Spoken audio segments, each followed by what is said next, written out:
雅家95的卡座机械部分，这个机械是这个舵轮和这个压带轮老化，然后皮带也不行了。雅家这个卡座机械部分抖动，就是这个电源器的问题。清洗这个电源器，如果清洗解决不了，就只能更换了。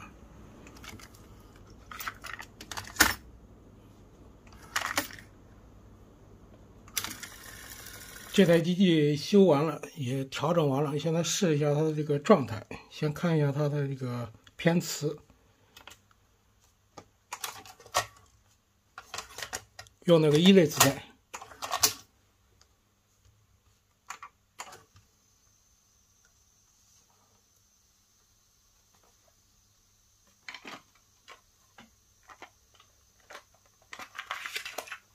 这个偏磁正常，来试一下这个2类磁带。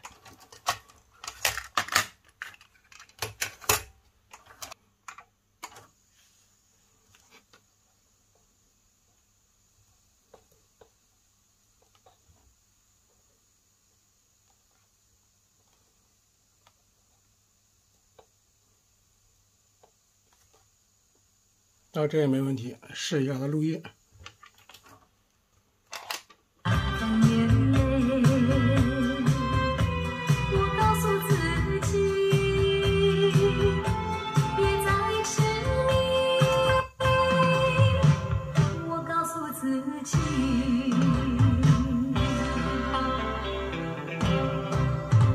现在是监听状态，这信号直通状态，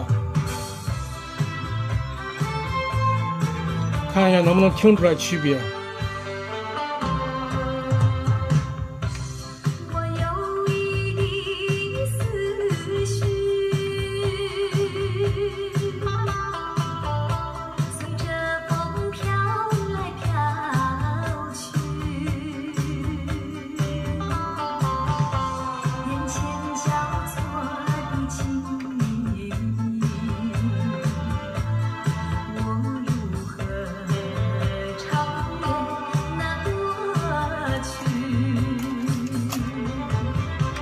听一下这个1类磁带录的，